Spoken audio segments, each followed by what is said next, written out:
Alright, hello, this is Sam Welker from thinkparticle.com, and in this video we're going to be looking over my character rig I've been screwing around with. So let's go ahead and look at the basics of this guy. If we go ahead and make this visible, we can turn off the NURBS, which I really should create controls for. I will. But anyways, we have this modeled character. The eyes are really high poly, and so our teeth are actually really low poly, and they stay that way. But this really character just kind of made him for fun, just to see what I could do. And let's see how to do this now. Okay. We need to bring that back and turn on the hyper NURBS. Okay. There. Oh crap. There we go. Okay. Getting used. I'm not used to this interface. Anyways, I've got this character that I have rigged and modeled in Cinema 4D in, well, about 6 hours overall.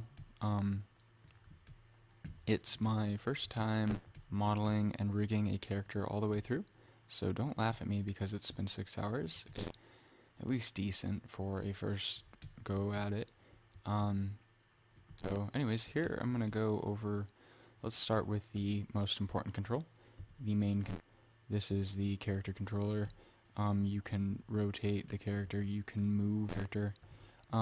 First off the bat, I'm going to tell you, I don't actually have limitations on any of these controls. Like every one of these controls you can move and you can date, because I rigged and modeled it, and I plan on animating it. So I didn't really feel the need to limit any of these controls because I already know what they all do. I will be releasing this for all of you free of charge with the weekly render I plan on doing. I'll show you a few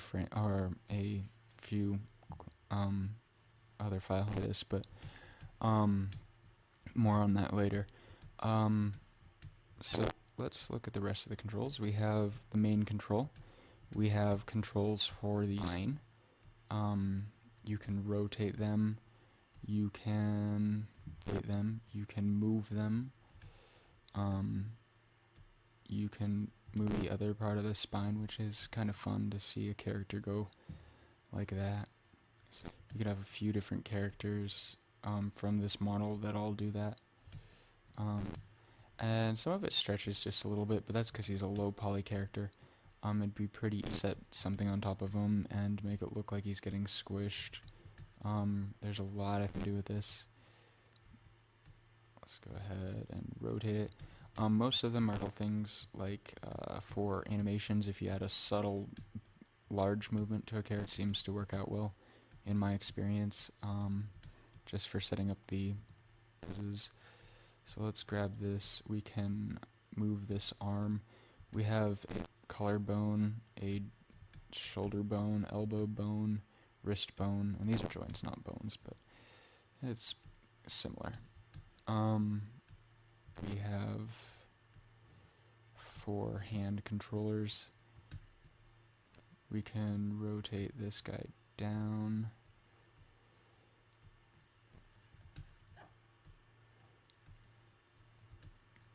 However we'd like.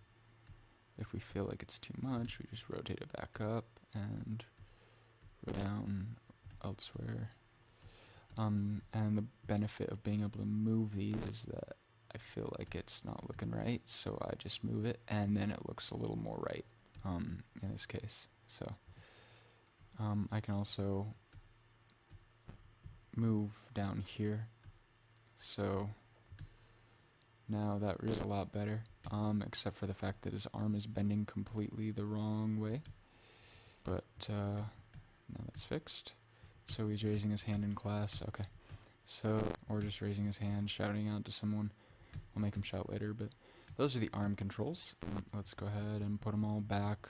Everything is zeroed out, so if you grab the controls, you can just set all the rotation to 0, and that'll work. Or you can just do what I'm doing, hitting Control or Command Z endlessly.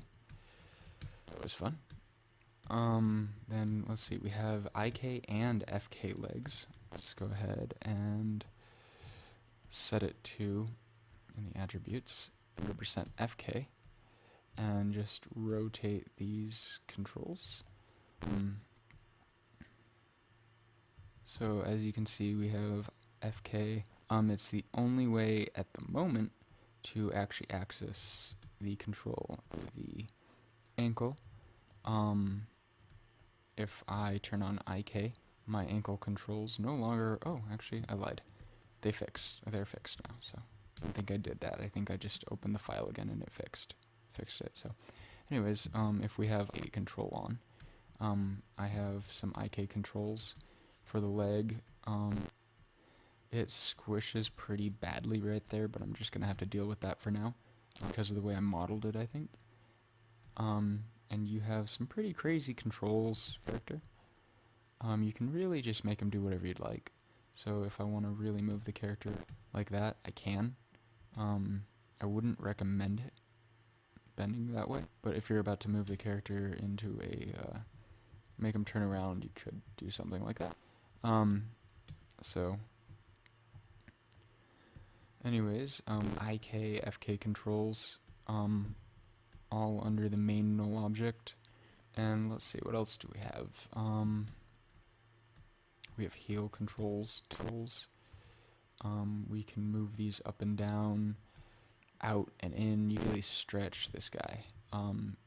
It's incredibly low poly, as you can see right here. This is the box, the non-hypernerbs version.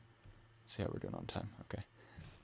So, yeah, it's pretty low poly, so you can get some pretty deformation in there. So we also have, let's go back there, I gotta find this stuff. Here we go, okay. If we just add the facial controls, we have control eyes, so if you want to move the eye up just a little bit, so that when you move the brow up, you can make it pretty extensive there, and just move it up a little bit for, and move the rest of this down for, you know, subtle additions to animation. This is actually really pushed out, but say you want to move your character like that, someone's stretching his eyes open, I figure I'll find a way to use that, so that's why that's there. Let's move it back down. There we go, okay.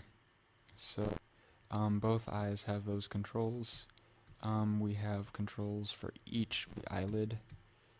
We have controls for where the characters look. This big control right here controls both of these circles inside of it, which actually control the positions of the corresponding pupil and iris. So let's say we want to move this in and move this in, and then grab both of them and down. We can go ahead and give them like crazy eyes. Just move one eye up there and the other eye down there. And if you select just these two controls right here, you can go to the attributes, and at the moment this is how it works, but I'm going to change it so that you actually have the controls in it. If you select these two guys, you can set the radius of these circles, and that radius will control the pupil sizes, so you can get a really freaked out character, or a really normal character, or just kind of a casual normal character that's high on credit. Okay,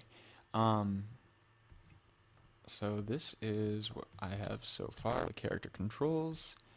This is without all the controls at the moment. This is his normal rig position. Kind of creepy looking, but you know, I think I can help with it. So that is the current state of the rig. I showed you everything besides this part right here, which is the visual selector that I've added. Okay, let's get this guy up. So if you select the visual selector and lock it, go ahead and select elements of the character, and it wants to, here, let's just take this and select our mouth, and for some reason it moves to the move tool. I don't know if that's part of cinema or if it's a bug, but here's the lips. Oops. And say I really want to make him purse his lips just a bit. So I could do that. I actually didn't even know I could do that, but hey, you know, it's new every day. Pretty cool. Didn't know his lips moved. That's good news because I need to have him move that way for mouth shapes. Anyways, I have controls there. I have controls for the upper jaw and for the lower jaw. And we can roll these out and move them out really far if we wanted to, just for the sake of animating it that way. However I'd like. We have the whole control right here. Yeah.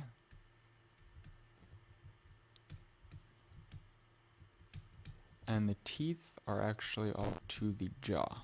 So I don't really, at the moment, want to control the teeth, or not uniformly, individually. I want to control them based on the actual jaw. I figured I'd keep that way.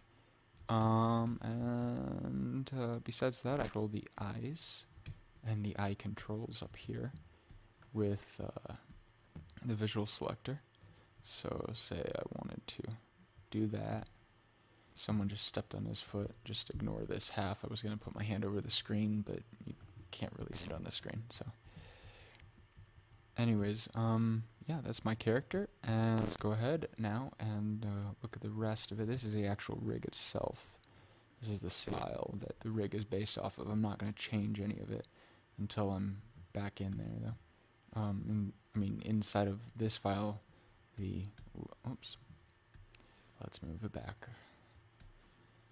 In this file, I'm not going to actually change any of these unless I have to, just because I don't want to accidentally save them like that. So, anyways, this is an version of the rig without the jaw controls. It just controls the lips, and I think it's missing. It doesn't have a visual selector as well. So, oops, I need to put the camera back. So let's frame this sucker up. So this guy is jumping off this big rock right here. At the moment, I wanted to see what I could do. This is just IK controls for the legs. So that's what I had at the moment, but the FK controls involved, I could actually add to this animation right here, but this is what I have at the moment. A scene, low poly landscape, as I clearly love to do. You guys have seen, if you've seen my daily renders, which are now, as you can see, weekly animations, because it's about the same amount of work, more or less, or it can be, it could be maybe like 4 hours overall the entire week, but I can get the same quality out of my daily render and sleep at night, which I wasn't doing with the daily renders, so I've changed that. So there's my current setup and the current scene. Let's just render this guy for fun. And yeah, so that I have, and what I'm going to be doing with it is my weekly animation. When that's done, I'm going to put the scene files, and the character is actually going to go online too. I'm going to put a special license on it because I don't want you to use it commercially without confronting me first, and basically, I mean, not that anyone is going to use this commercially, it's not that good. Basically, I'm going to upload it so everyone can kind of screw around from it. That's what I'm doing this for, but anyways, that's what I have, and I hope you guys liked it. Hope you are excited as much as I am, and I will see you later.